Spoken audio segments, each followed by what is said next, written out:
Namo tassa bhagavato arahato sama sambuddhassa. Namo tassa bhagavato arahato sama sambuddhassa. Namo tassa bhagavato arahato sama sambuddhassa. Kalina dhamma sakaca eta manggala mutamanti. Ya, yang bermuliakan Sang Buddha, Dhamma dan Sangha, yang berbahagia Bapak Ibu, Saudara semuanya, selamat siang, Namo Buddhaya. Namo Buddhaya. Ini yang di ujung kedengaran nggak? Dengar ya? Oke, oke. Ini boleh sampai jam berapa? Oke, tapi saya nggak ada jam, nanti dikasih tahu ya. Bapak Ibu Saudara,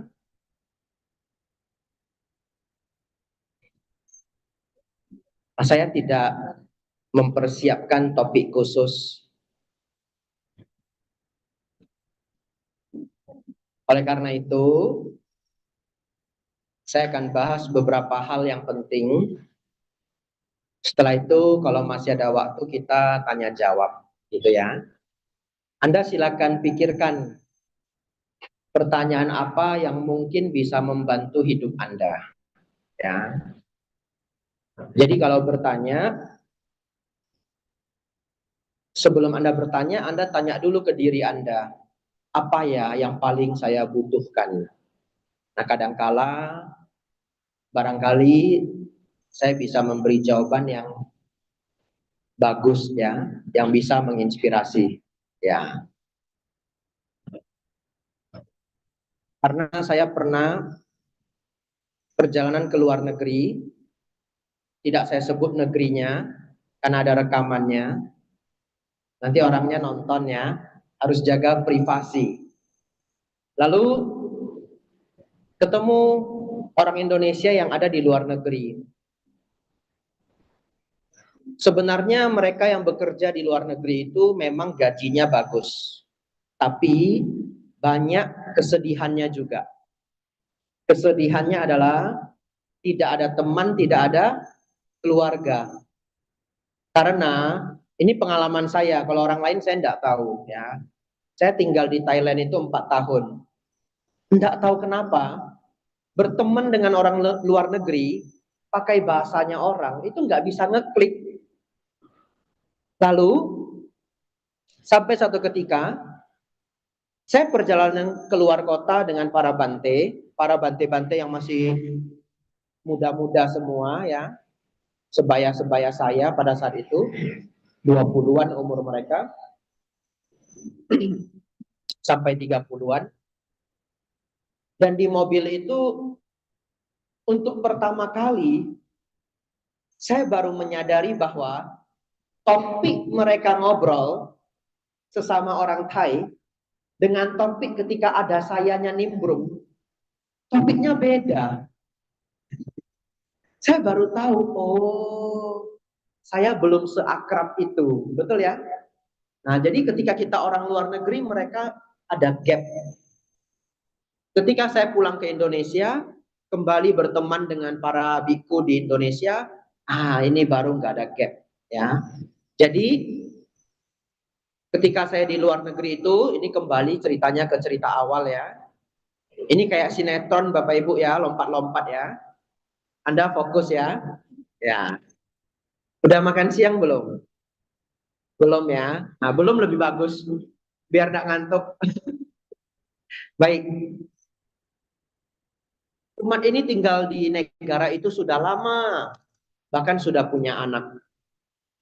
Tetapi terngiang dalam pikirannya berbagai hal yang saya tidak tahu ya. Tapi dugaan saya salah satunya ya teman ya, jauh dari keluarga. Lalu setelah kita berbicara dharma sedikit banyak. Lantas saya bertanya begini, dan menurut dia pertanyaan saya ini mengubah perspektif hidupnya, dan dia senang sekali. Pertanyaannya adalah, kalau Anda bisa mengulang waktu kembali ke 15 tahun yang lalu, setelah semua yang sudah dilewati, kira-kira masih milih mau ke negara ini atau mau di Indonesia aja? Itu pertanyaannya ya. Dia mikir. Setelah dia mikir dengan segala plus minusnya, ternyata dia menjawab, saya datang ke sini Bante. Dia jawab begitu. Lalu dia bilang, terima kasih Bante. Saya nggak pernah berpikir selama ini, bahkan kalau diberi kesempatan untuk mengulang, saya tetap pilih di sini. Berarti pilihan dia sudah final, betul ya? Kalau pilihan sudah final, ya segala plus minusnya harus diambil. Coba ya, saudara-saudari punya mesin waktu ya, kembali ke 15 tahun yang lalu. Apakah akan gabung di Indofood gitu ya? Jangan jawab ya. Jawab di hati ya. Saya nggak perlu tahu. Loh kenapa Bante jangan jawab? Jangan-jangan manajernya duduk di depan ya. Ya. Tapi kalau Anda menjawab, saya tetap milih kerja di sini Bante. Harusnya mulai hari ini Anda 2 kali lipat lebih bahagia, betul? Karena pilihan Anda sudah tepat ya, sudah sesuai. Baik, itu mengenai pertanyaan. Jadi Anda pikirkan ya teman-teman, pertanyaan apa yang mungkin bagus. Kalau waktunya cukup, kita langsung ke poin Dhamma hari ini. Mungkin lebih kurang 20 menit, 15 menit, nanti kita lihat ya.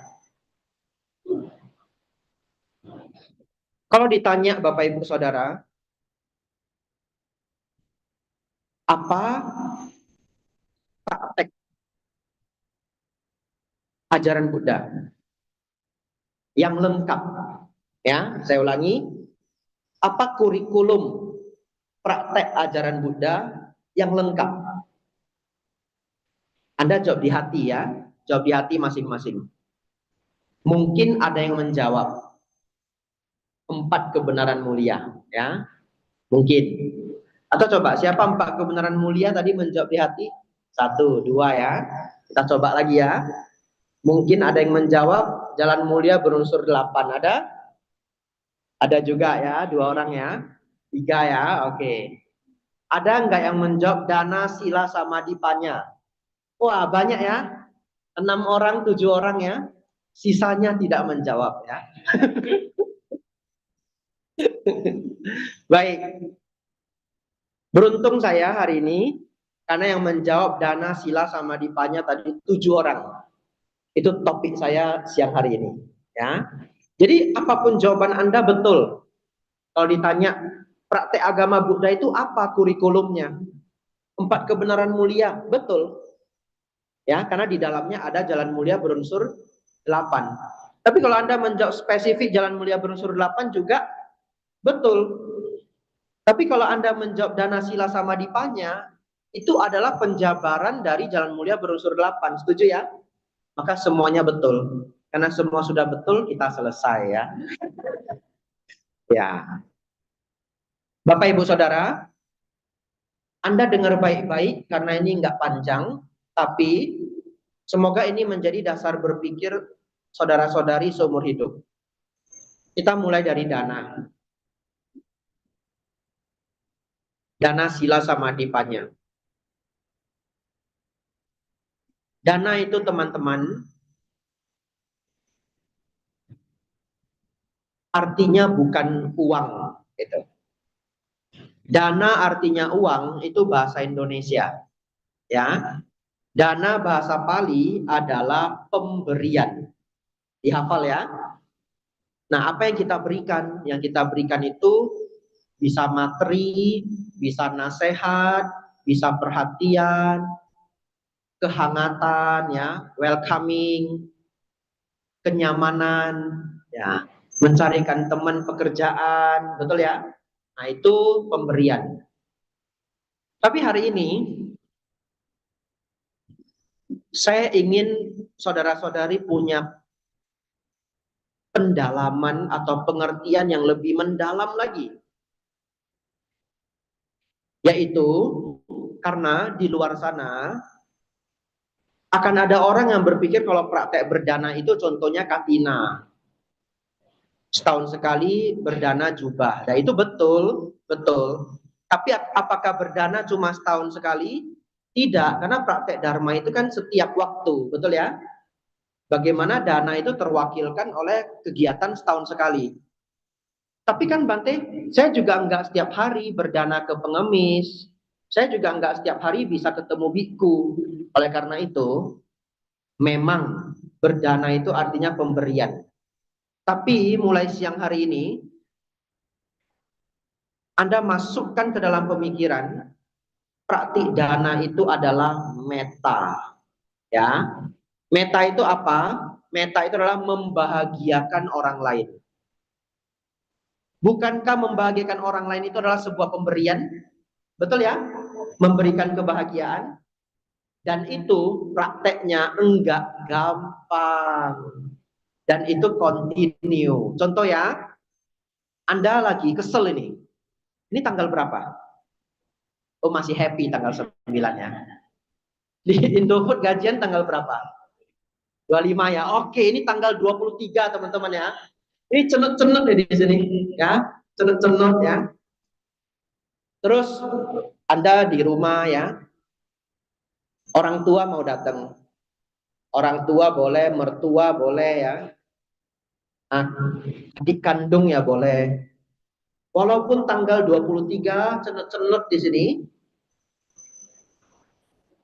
tapi ada keluarga dekat yang mau datang, Anda bisa memberikan senyum, memberikan kehangatan, itu berdana enggak? Berdana ya. Itu susah atau gampang? Sedang-sedang ya. Saya kasih yang lebih susah lagi. Ya. Yang lebih susah itu kadang bukan orang yang jauh, tapi orang yang dekat. Ya, misalnya biasanya tanggal 23 Anda sudah mulai ngomel-ngomel ini ya. Ada aja yang diomeli ya. Anda itu siapa berarti orang yang di sana. Gak ada di sini. Nah, jadi Anda mau praktek dharma. Nah, sudahlah. Jangan terlalu banyak marah. Saya pusing, dia juga pusing. Betul ya? Ya, bulan tua sama-sama pusing. Ini contoh aja teman-teman ya. Yang di sini nggak ada yang pusing ya, bagus semua. Contoh saja. Tetapi praktek berdana itu tidak sesederhana memberikan nasi, memberikan beras ya. Tapi lebih jauh daripada itu, kita memberikan kenyamanan, memberikan kebahagiaan. Batin itu rasanya nggak nyaman. Karena suasana, karena tanggal, karena apapun. Tapi Anda berpikir begini, jangan-jangan. Semoga saya selalu bisa memberikan kebahagiaan. Semoga saya tidak banyak memberikan penderitaan. Di situ Anda praktek berdana. Ya, lanjut. Misalkan Anda orang yang gampang kesal. Kan karakter orang beda-beda ya. Dan Anda kalau udah kesel, mukanya itu udah pucet pokoknya, udah sem gitu. Nah, mulai hari ini Anda latihan. Berusaha lebih membahagiakan orang lain. Walaupun mood kita lagi jelek-jeleknya, tapi semoga itu tidak mengganggu teman kita. Susah enggak? Susah ya? Makanya jangan berpikir berdana itu gampang. Tidak sesimpel itu ya. Susah loh itu. Mood kita lagi jelek, lagi capek, lagi males, tapi kita paksain. Di mana tadi? Di sana, gitu ya. Atau kalau nggak mau banyak bicara, setidaknya senyum ya. Anda pikirkan sendiri, setiap dari kita punya karakter yang berbeda, tapi semoga praktek berdana ini sedikit mengubah hidup kita. Begitu ya. Lanjut, sila. Saudara-saudari, Sang Buddha itu sangat luar biasa. Sila itu Anda boleh hafal. Yang bawa catatan boleh mencatat. Jadi hari ini topiknya itu basic. Dana, sila, samadhipanya. Betul? tapi penjelasannya intermediate. Yang penjelasan awal saya skip semua. Jadi saya nggak bahas sila itu pembunuhan, pencurian, enggak. Ya, kita naik level hari ini. Sila Bapak Ibu Saudara, Anda ingat, Sang Buddha sangat luar biasa. Sang Buddha ingin kita jadi orang bijaksana. Orang bijaksana itu punya skill, punya pengetahuan. Jangan ambil penderitaan yang bisa dicegah. Itu. Silakan catat kalau yang bawa catatan. Jangan ngambil penderitaan yang bisa dicegah. Kalau Anda ngambil penderitaan yang seharusnya bisa dicegah, dalam bahasa Sang Buddha, kurang pinter. Nah ya, apa Bante penderitaan yang bisa dicegah? Contoh, yang nggak bisa dicegah apa?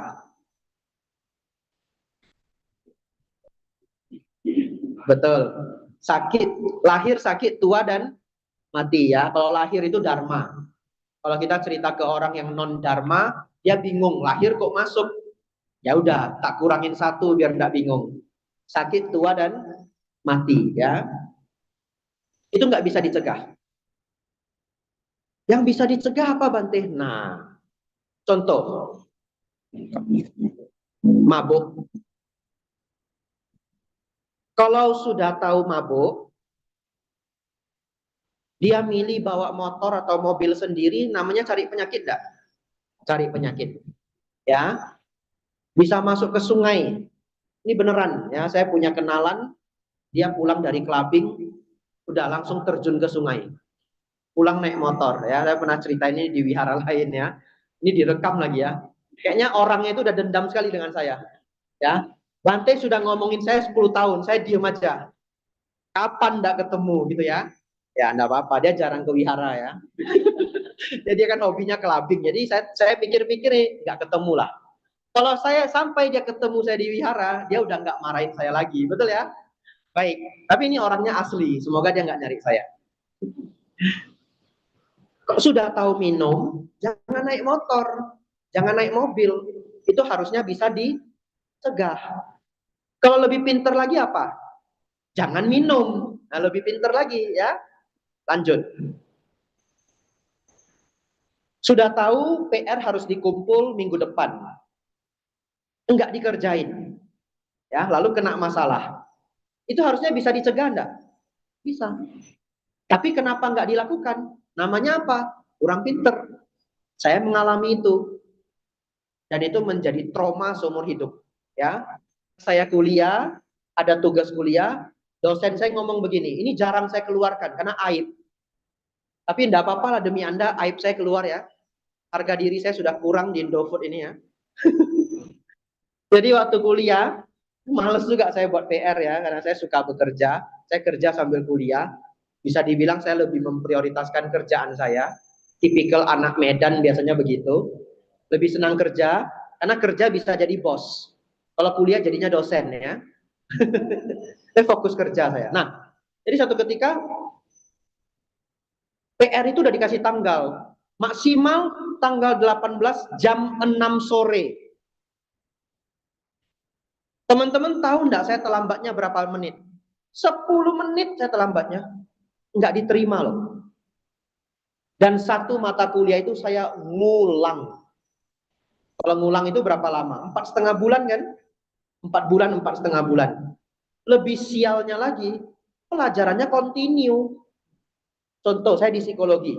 Ada psikologi faal 1, psikologi faal 2. Enggak bisa ngambil faal 2. Jadi saya rugi 1 tahun.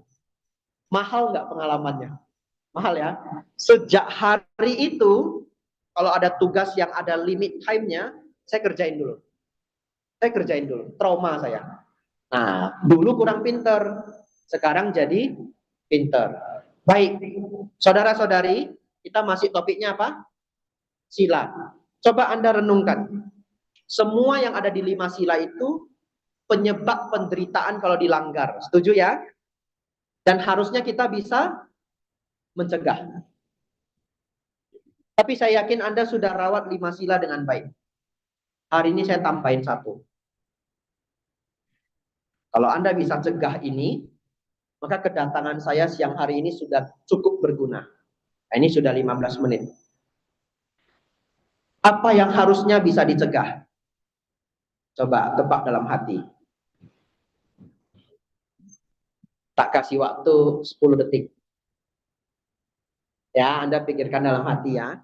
Tidak usah jawab. Baik, saya jawab ya. 10 detik sih, ya. Biar pas ya. Bermusuhan. Catat. Bermusuhan itu bisa dicegah enggak? Bisa loh. Tapi dia jahatin saya, Bante.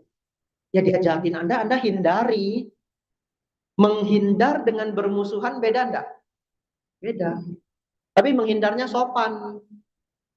Kalau menghindarnya terlalu kentara, juga mengakibatkan kebencian dari pihak sana. Betul?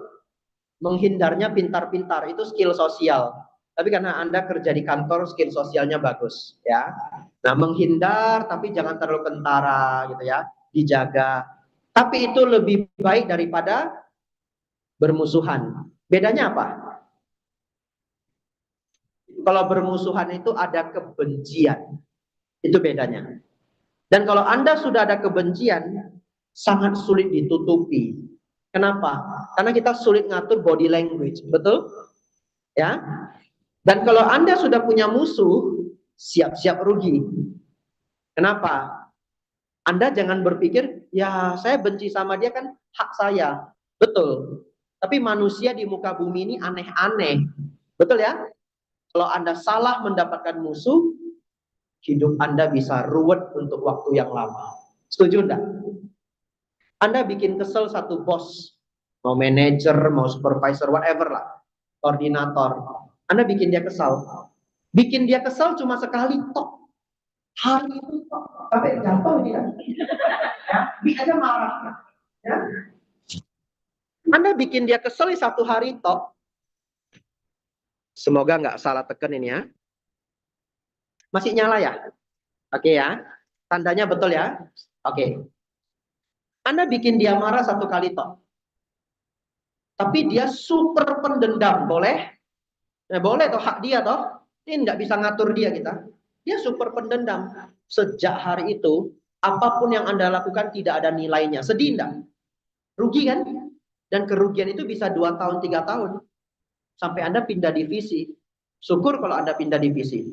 Tapi coba kalau Anda sudah pernah dengar ceramah ini. Apa penderitaan yang bisa dicegah? Bermusuhan. Oleh karena itu, biasakan diri, jangan pancarkan kebencian.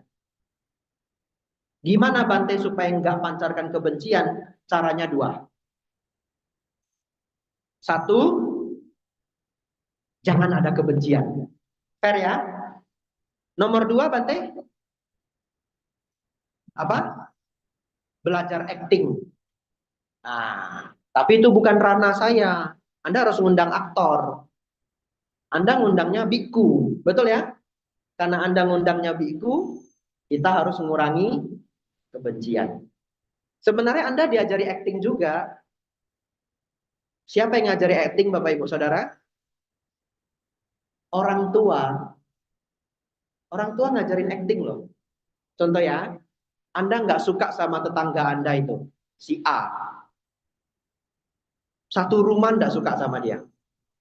Setiap makan, satu rumah ngomel-ngomel tentang dia, tetangga Anda.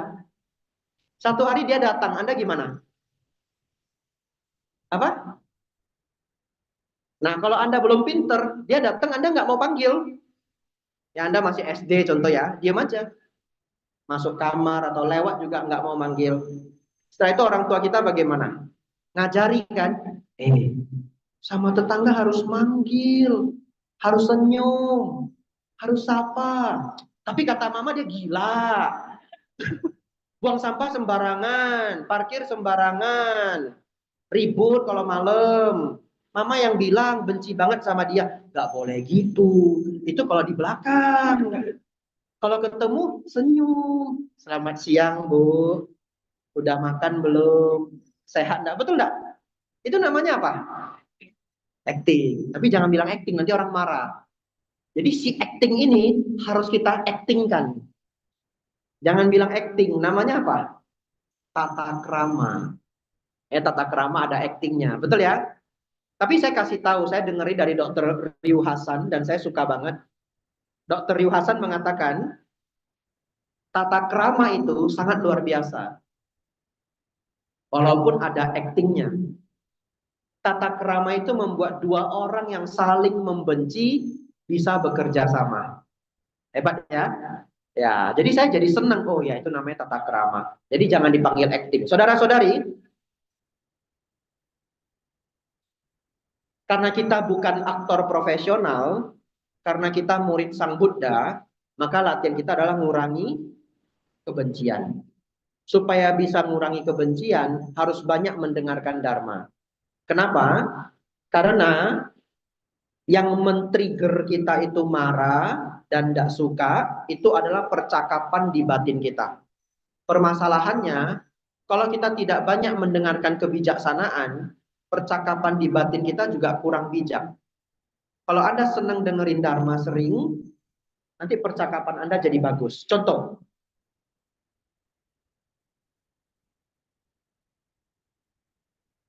Anda sudah sering dengar ceramah saya. Lalu Anda dengar dua hal. Yang pertama, setiap orang ada dosa loba moha. Setuju? Ya, kemarahan, keserakahan, ego. Lalu namanya hidup, kadang dipuji, kadang dicela. Setuju? Setuju. Baik, yang kedua pelajaran itu sudah kita absorb, sudah kita serap gitu. Satu ketika kita terkena problem, kita ditegur.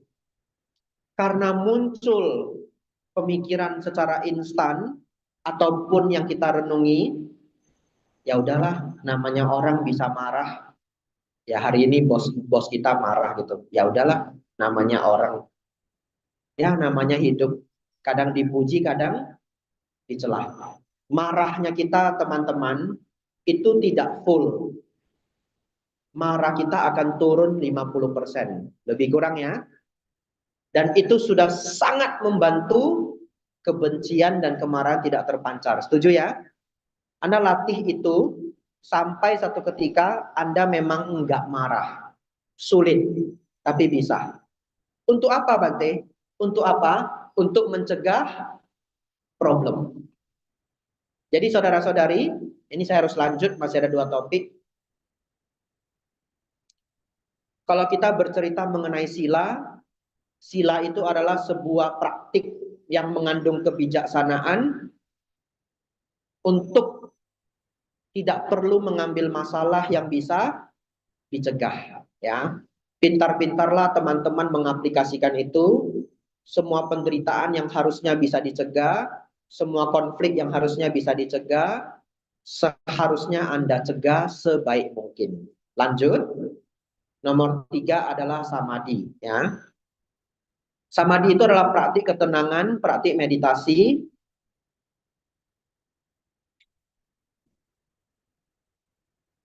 Karena pikiran kita itu sangat sering ribut. Ya. Saya tidak mau bahas ini, karena tadi saya bilang ingin kegiatan tanya jawab juga. Silakan teman-teman mencatat salah satu video di YouTube cara bermeditasi yang baik. Ya. Nama channelnya adalah Sikhadama Sriwijaya. Sikhadama Sriwijaya. Itu nama wihara di Palembang. Ya, kemarin saya ngajar di Palembang, mereka rekam. Cara bermeditasi yang baik. Nanti kalau nggak ketemu, Citanti cek saya, share di grup. Ada grupnya nggak ini? Ada ya? Ya. Cara bermeditasi yang baik, Sikhadama Sriwijaya. Videonya 1 jam, saudara-saudari. Dan saya pikir kalau Anda beneran duduk dengerin itu, Anda dapat penjelasan meditasi ketenangan yang sudah sangat lengkap. Tinggal dipraktekkan aja. Ya. Di luar sana beda guru, beda cara. Beda guru, beda cara. Saya berusaha mengikuti Sang Buddha sedekat mungkin. Jadi bisa dikatakan itu 99% plek mengikuti tekniknya Sang Buddha di dalam Anapanasati Sutta. Ya. Dan saya menghindari banyak penggunaan kitab tafsir. Kitab tafsir itu adalah kitab-kitab yang muncul setelah Sang Buddha wafat. Kenapa setiap guru bisa mengajar dengan teknik yang berbeda? Itu karena kitab yang dibaca mungkin berbeda. Sutta sendiri punya beberapa teknik meditasi, metta, anapanasati, dan sebagainya. Beda biku bisa beda kesenangan. Teknik meditasi itu, setiap biku itu bisa beda-beda kesenangan. Dan itu boleh. Tapi kadangkala ada yang menggunakan kitab tafsir. Nah, kalau kitab tafsir itu sudah di luar dari Sang Buddha, hanya masih berusaha mengikuti jalurnya Sang Buddha. Ya. Nah, jadi kalau Anda di luar Theravada nanti berbeda lagi, betul ya? Nah, karena juga muncul guru-guru besar di Mahayana, di Tantrayana. Apapun itu silakan Anda praktek, silakan Anda ikuti. Tapi kalau Anda ingin petunjuk yang mengikuti kitab Sutta, Anapanasati Sutta, sudah saya simpelkan ya, itu saya share di video tersebut ya. Baik, kita lanjut terakhir teman-teman. Panya. Dana, sila, samadhi, panya. Panya ini artinya kebijaksanaan. Lucunya, belum ngantuk ya. Lucunya, kalau saya meminta saudara-saudari yang duduk di sini untuk mendefinisikan apa itu kebijaksanaan, Anda pasti bingung. Ya.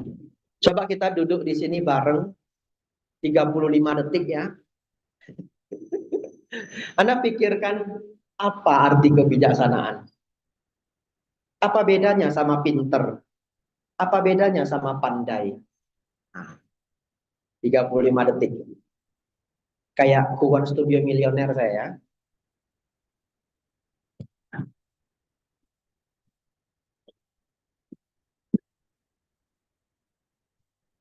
Saya pilihnya klub ya. Pinter juga saya ya. Ya, yang lain nanti aja. Ya, saya hafal ini. Satu Otsuka Jepang. Apa yang Otsuka? Pocari Sweat. Otsuka itu produsen infus. Jadi sebelum mereka bikin Pocari Sweat, mereka udah besar banget di infus. Nah, dulu saya jual juga. Ya, udah lupa mereknya. Tapi Otsuka. Pristine Sinarmas ya. Ya. Saya diundang Sinarmas juga setahun sekali. Ada grup Sinarmas? Selamat datang ya. Ya. Tenang, beda kok. Pegang kertas sama pegang mie instan kan beda ya. Enggak apa-apa. Waduh, ini ada rekamannya lagi ya. Tapi ini candaan positif ya. Ya, jadi pilihnya klub saya ya. Kalau saya ke Coca-Cola pilihnya apa? Ades. Ya, Ades ya. Ya, saya dulu marketingnya. Product knowledge is everything.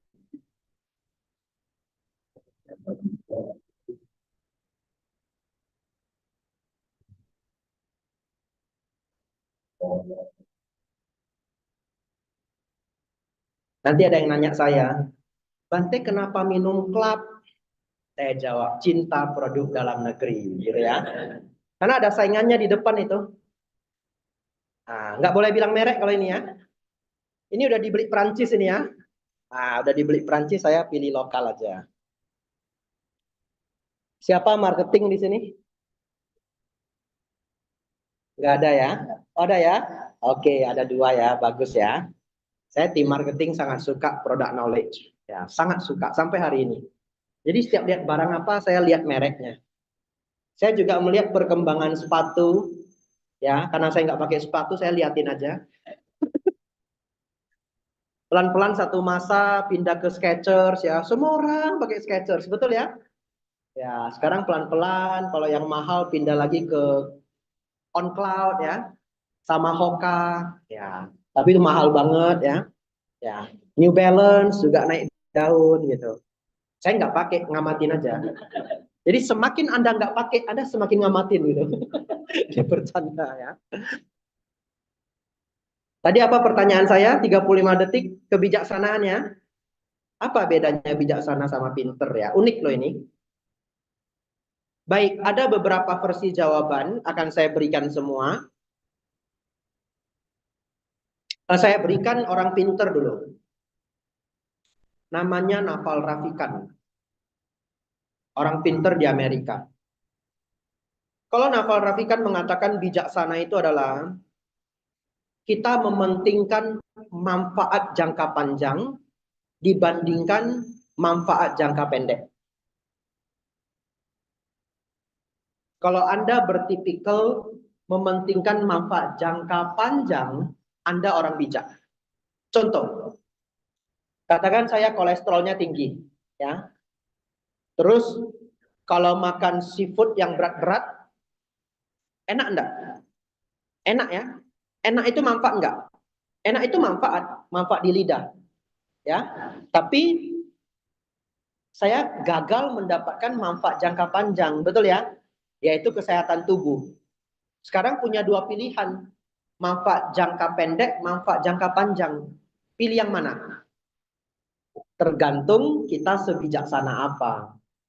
Kalau kita kalah dengan diri, kita pilihnya yang enak.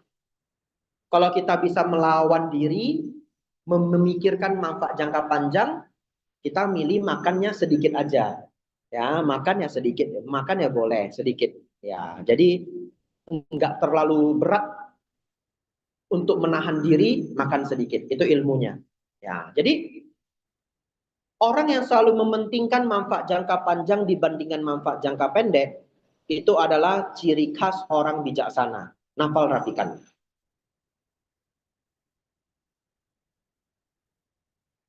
Sang Buddha, Sang Buddha punya beberapa versi yang disebut sebagai panya, termasuk juga manfaat jangka panjang. Termasuk. Ya, ada salah satu sutta Sang Buddha mengatakan orang yang bijaksana itu selalu memikirkan sesuatu hal jauh ke depan. Itu kata Sang Buddha. Ya, ya memikirkan satu hal jauh ke depan itu ya memikirkan manfaatnya. Tapi luar biasanya teman-teman boleh catat ya siang hari ini. Saya ketemu sutta ini di Anguttara Nikaya kelompok 3.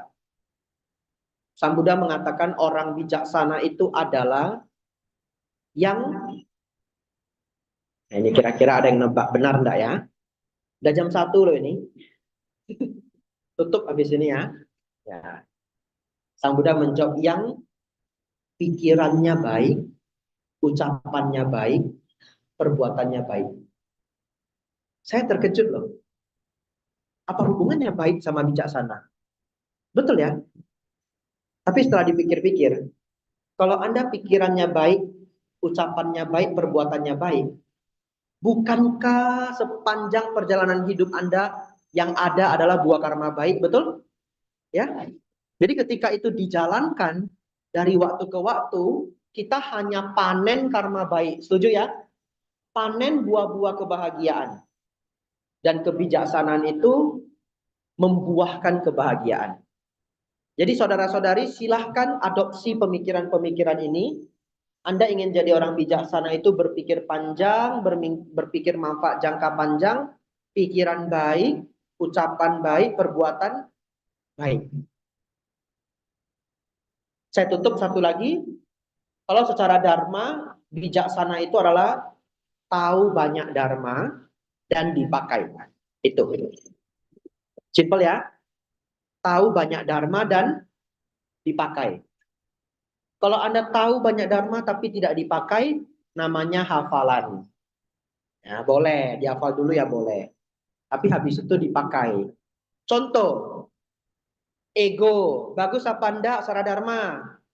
Enggak, turunin. Setuju? Turunin ya. Anda yang senang marah, kurangin. Dulu sebulan 5 kali, sekarang 2 kali. Nah, bagus ya. Yang senang cemberut, bahasa Thainya ngon, bahasa Hokkiennya siuki. Ya, kurangin. Jadi kalau dulu sekali Anda cemberut seminggu, sekarang kalau cemberut ya 3,5 hari. Spesifik lagi. Ya, separuh. Nanti udah 3 hari, suami, istri atau anaknya datang masih cemberut ya. Masih cemberut setengah hari lagi gitu. Itu kalau di Thailand begitu. Ini serius, saya pernah ceramah di YouTube.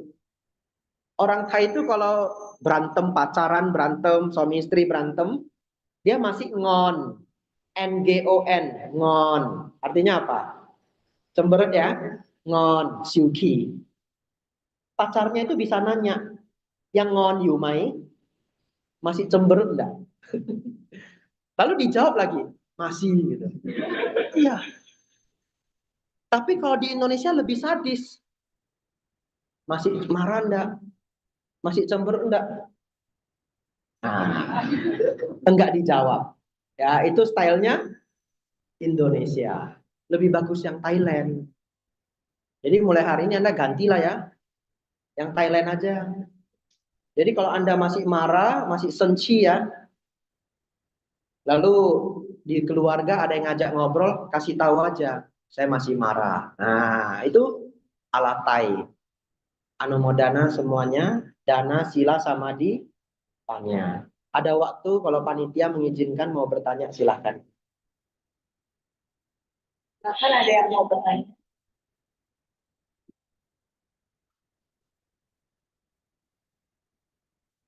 Ada yang mau bertanya, silakan. Nanti kalau nggak ada, saya mau nanya. Itu kan kalau kita ke rumah duka atau ada berita duka kita selalu bilang samwega. Tapi saya berasa samweganya itu belum, kalau benar-benar samwega kan harusnya cepat berusaha menjadi lebih baik lagi. Tapi itu kurang ya Mas. Gimana caranya biar kita tuh kalau ada duka kita benar-benar bingung samwega ini. Apa arti sangwega menurut Ibu? Kalau bersamwega itu artinya kayak keterdesakan tergugah. Baik, sampai hari ini, kalau ada umat yang keluarganya meninggal, saya tetap masih menyampaikan turut berduka cita. Saya tidak menggunakan kata sangwega terlalu sering. Alasannya adalah orang belum tentu ngerti. Nanti kita aneh sendiri. Kan pesan kita itu sebenarnya ikut simpati. Walaupun ada yang bilang, kan biku tidak boleh berduka. Kenapa Bante berduka? Tidak. Itu hanya tata krama. Tata krama yang sudah bisa dipahami masyarakat luas. Kata turut berduka cita itu semua orang sudah setuju kok. Artinya saya turut bersimpati. Ya, baik.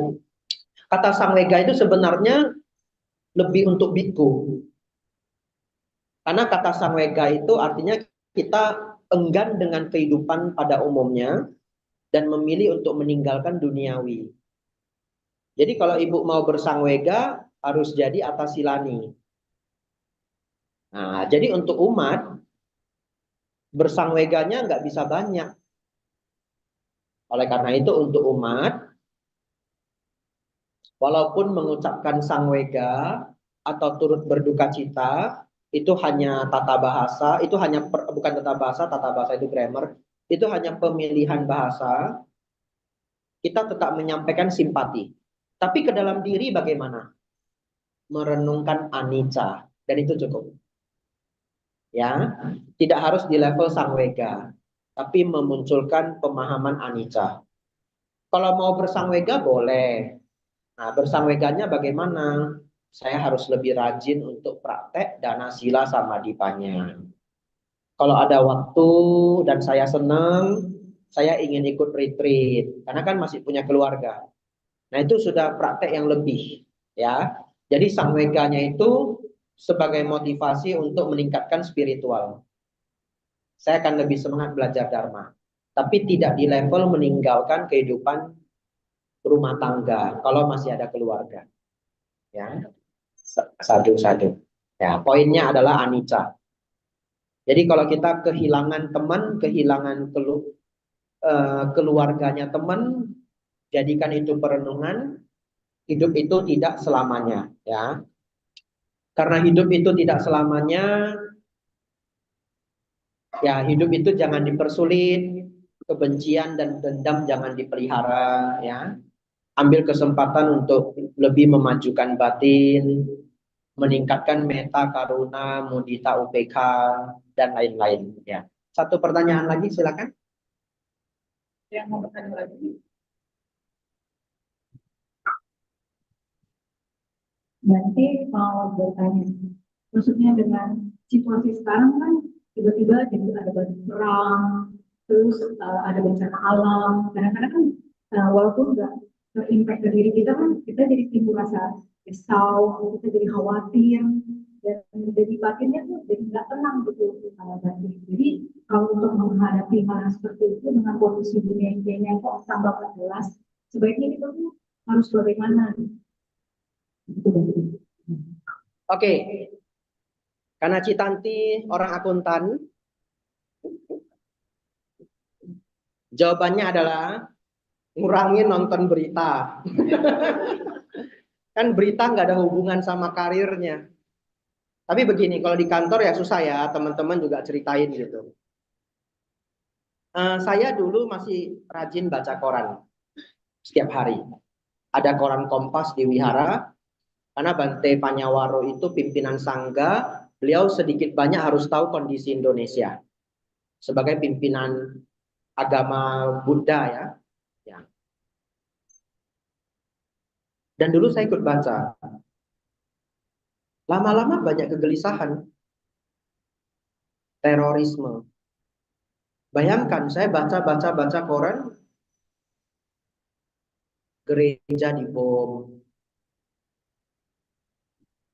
muncul ketakutan 10%. Takutnya habis gereja mana? Baca lagi koran ya. Sampai akhirnya yang cukup mengerikan itu adalah ada seorang pastor sedang memimpin misa, kalau tidak salah di kota Medan, kemudian ditusuk dengan pisau. Lagi ngajar. Ya. Beruntungnya, saya punya basic bela diri. Ya ini nggak mau amit-amit pamali nggak ya. Nanti sok-sokan patentengan ya. Ya, baru hari ini bilang ngomong di rekaman bisa bela diri. Minggu depan Anicca Watasankara ya kan? Tapi kalau satu orang tiba-tiba datang, saya lihat tangannya ada pisau, mudah-mudahan saya nggak mati. Kalau luka pasti, ya karena defense the knife itu very difficult, ya. Tapi mudah-mudahan nggak mati. Tapi apa yang lebih mengerikan setelah baca berita itu? Masalahnya kalau di Wihara Mendut, dulu ini kembali ke 10 tahun yang lalu, saya meditasinya sendiri. Bagaimana membela diri kalau meditasi sedang begini? Saya ngeri juga. Meditasi kan nafas masuk, nafas keluar. Ini dari belakang ini. Pindah alam. Kan begitu ya? Dan pada saat itu terorisme lagi tinggi-tingginya. Di Jakarta ada penusukan di stasiun bus. Beberapa orang meninggal. Masih ingat enggak? Enggak ingat ya? Nah, karena enggak baca koran. Salahnya saya baca. Lalu muncul kegelisahan, mau meditasi juga sulit. Saya nggak ada temennya, saya jadi samaneranya sendiri. Sepi gitu. Akhirnya saya putuskan tidak baca koran. Tapi saya lanjut. Minum sedikit ya. Baik. Ini 5 menit terakhir dan ini sangat bagus. Teman-teman fokus ya. Jangan ngantuk dipaksain. Sebenarnya kalau Anda mendengar ada perang di Ukraina, sekarang mau ada perang di Venezuela ya. Saya beritahu Anda bahwa saudara-saudari sedang tinggal di bumi yang paling damai sepanjang sejarah. Itu. Anda track sejarah dunia. Track sejarah dunia. Kapan sepanjang sejarah dunia perang itu paling sedikit? Kapan? Sekarang. Dulu Mongolia Genghis Khan hampir menguasai 2/3 bumi. Setuju? Berapa lama itu perangnya? Ratusan, puluhan tahun. Ya, puluhan tahun perangnya. Perang dunia pertama, lalu perang dunia kedua. Anda lihat. Lalu kita kembali ke zaman Tiongkok. Setiap dinasti perang, setuju? Kita waktu SD baca sejarah. Kerajaan Demak menyerang kerajaan Majapahit. Semakin kita baca, semakin banyak perang. Dan Anda baca sendiri sepanjang sejarah dunia, kapan perang itu mulai sedikit? Sejak selesainya Perang Dunia Kedua. Kenapa jadi sedikit? Karena ditemukan bom atom. Sejak ditemukan bom atom sudah nggak bisa perang. Kenapa? Dampaknya terlalu besar. Ya, dan hari ini bom atom dengan ukuran yang sama dulu yang menghantam Nagasaki, Hiroshima, dengan ukuran yang sama. Kalau nggak salah ukuran bomnya itu saya lupa ya, karena lihat di Google kan nggak ada pembandingnya. Ya, tapi kalau nggak salah mungkin 70 cm ya, atau 1 meter gitu. Anda cek nanti di Google. Per hari ini dengan ukuran yang sama itu kalau dijatuhkan ke satu kota, kekuatannya 50 kali lipat. Per hari ini, karena kan teknologi jalan terus. Jadi kalau per hari ini itu jatuh bomnya seukuran itu, 50 Hiroshima hilang. Negara apa lagi bisa berperang, betul ya? Dampaknya terlalu besar. Lalu munculnya PBB. Maka perang mulai berkurang. Satu lagi, kalau zaman dulu orang harus perang, negara banyak perang. Karena apa? Rebutan makanan. Oleh karena itu negara yang kekurangan makanan, kadangkala, tidak selalu, tapi kadangkala mereka rebut makanan orang lain. Contohnya apa? Viking. Tahu Viking? Ya, salah satu negara kerajaan di Eropa, mungkin bukan kerajaan, tapi pasukan, saya nggak ngerti. Mereka itu punya musim dingin yang sangat panjang. Jadi pada zaman dulu makanan kurang karena pertanian belum maju. Jadi ketika makanan nggak ada, mereka harus jalan ngambil jarah desa orang. Jadi peperangan dulu terjadi di masa lalu selain untuk membela garis kerajaan adalah demi agar rakyatnya bisa makan. Lalu pertanian maju. Pertanian maju karena sekarang bibit tanaman kita itu sudah mutasi. Jadi bisa panen berkali-kali, tidak gampang kena penyakit. Pertanian makin maju. Sekarang dunia tidak kekurangan makanan. Majulah ke episode lainnya. Episode lainnya kita berperang karena sumber minyak, Perang Dunia Kedua. Ya, nah sekarang mudah-mudahan lah nanti teknologi solar itu lebih cepat berkembang ya, walaupun secara politik dunia itu dicegah-cegah. Saya nggak boleh banyak ngomong, saya biku ya. Ya, mau seminar geopolitik kan nggak boleh. Saya nggak pinter juga. Ini sedikit-sedikit aja untuk dapat. Kenapa sih manusia berperang? Ya, karena saya mencoba untuk memahami kenapa sih manusia berperang. Tapi saudara-saudari, sejak ada PBB, makanan sudah cukup, Amerika menang, bom atom mengerikan, ya. Lalu sumber minyak dunia sudah rodo balance, ya, masing-masing sudah pegang posisi. Sekarang kita cukup equilibrium, China, Rusia, Amerika. Biku nggak boleh ngomong perang loh sebenarnya. Ya, jadi cukup sampai di situ. Nah, bisa melanggar winaya kalau nggak hati-hati. Tapi ini sembari membahas kenapa perang. Dan ada manfaatnya saya ngomong begini. Anda sedang tinggal di dunia yang paling damai sepanjang sejarah. Jadi yang Citanti dengar perang di sini, perang di situ, itu sedikit. Nggak usah takut. Masih jauh. Mau ke Indonesia jauh. Betul ya? Ah, sudah kurang takutnya ya? 10% ya. Ingat, pokoknya Citanti ingat aja, kita sedang tinggal di dunia yang paling damai sepanjang sejarah. Keributan ada di mana coba? India, Pakistan sedikit. Betul ya? Kadang itu Laos sama Thailand sedikit. Perbatasan-perbatasan. Apa? Iya, betul ya. Indonesia sangat damai sekarang ya. Baik. Bencana, Bante. Kalau bencana, nggak usah mikirin terlalu luas. Mikirin Jakarta aja. Gitu. Kenapa maksud saya nggak perlu mikirin terlalu luas? Coba ngikutin berita Jepang. Setiap beberapa bulan ada topan, gempa bumi, stres nggak kita? Itu biar Jepang aja yang mikirin. Kapan Jakarta kena topan? Betul ya? Karena setiap kota kita bisa track ya kalau di online tingkat bencananya seberapa tinggi. Ya, tingkat bencananya seberapa tinggi. Supaya teman-teman punya mindset yang lebih menenangkan diri, saya mencoba menghipnotis Anda. Kalau Anda tinggal di ibu kota, umumnya sudah yang terbaik. Kenapa? Ibu kota itu biasa pada zaman dulu itu dipilih sama orang pinter. Tempat ini tidak banyak kerawanan. Ya, ibu kota itu dipilih tidak gampang diserang, air cukup, secara strategis apapun baik, dan umumnya dipilih yang bencananya juga paling minim. Jadi kalau saudara-saudari tinggal di ibu kota, sebenarnya sudah cukup top. Dan kita bukan Jepang yang banyak topan, Filipina juga banyak topan ya. Di Jakarta palingan seringnya banjir ya. Nah, banjir juga tergantung wilayah. Ya, jadi semoga dengan pemaparan ini membantu mengurangi kegelisahan ya. Terakhir sedikit lagi, enggak 5 menit. Saya sangat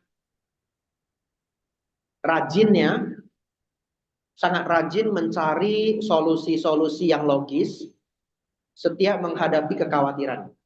Ya, itu cara saya. Setiap orang berbeda-beda mungkin ya, tapi saya menggunakan pemikiran-pemikiran logis. Salah satunya adalah ada orang yang kalau naik pesawat, pesawatnya bergetar, dia sangat takut. Ya, siapa yang di sini kalau naik pesawat, pesawatnya bergetar takut, nggak usah tunjuk tangan. Ya, ada yang mau tunjuk tangan ya? Ya, boleh tunjuk tangan boleh ya. Tadi bercanda saja. Saya kasih tahu Anda satu ilmu luar biasa dari Pak Habibie.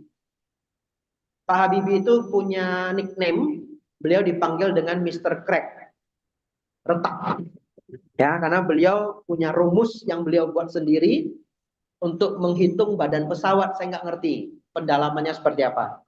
Ya, tapi berhubungan dengan pencegahan keretakan pesawat. Jadi bagaimana bentuk pesawat yang baik itu dulu beliau desain. Beliau sangat hebat ya di bidangnya. Saudara-saudari, Pak Habibie pernah bilang begini, kalau Anda naik pesawat, lalu di pertengahan perjalanan pesawat itu turbulence, bergetar, itu artinya pesawat itu tidak retak. Kata Pak Habibie.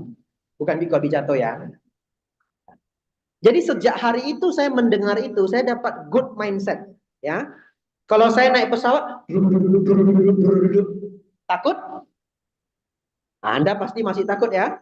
Saya sudah tidak takut. Karena saya berpikir, apa? Pesawatnya sehat. Yang kedua, kalau turbulensinya terlalu mengerikan, saya kasih Anda ilmu. Jangan lihat tetangga Anda. Tetangga Anda makin ketakutan. Anda lihat dia, Anda makin ketakutan ya. Ini kisah nyata, saya pernah naik pesawat, lalu getarnya itu cukup ekstrim. Ibu di sebelah saya sudah berdoa dengan begitu semangatnya. Dengan penuh ketakutan dia berdoa. Lalu saya kan lihat dia bangun, saya lirik sedikit, saya lihat ibunya doa, saya nggak boleh peragakan, nggak sopan ya, doanya orang ya. Tapi dia berdoa dengan sangat khusyuk dan penuh rasa takut gitu. Sudah memelas supaya tidak terjadi bencana. Apa yang saya lakukan Bapak Ibu? Lanjut tidur. Lalu saya berpikir ya, ini bercanda ya. Ibu ini pasti kesel banget. Harusnya yang berdoa siapa? Biksu. Ya, mungkin dalam hatinya, ini biksu di sebelah saya, doa dong selamatkan kami. Ini tugas biksu, Pak Biksu tolong Pak Biksu, doa Pak Biksu. Apa yang saya lakukan? Tidur lagi. Nah, udah syukur enggak saya tambahin? Harusnya saya tambahin, hidup adalah tidak pasti, kematian adalah pasti. Wah, ibunya pasti berdoa semakin kencang ya. Baik, tapi saya punya satu kebiasaan. Kalau di pesawat itu pokoknya bermasalah. Saya bangun sebentar. Kalau saya senang tidur di pesawat, ya, senang saya. Saya bangun, tapi tidurnya belum tentu ketiduran. Saya liatin pramugari. Kalau pramugarinya masih ngobrol, ya, dia nggak ada ketakutan di wajah, berarti aman.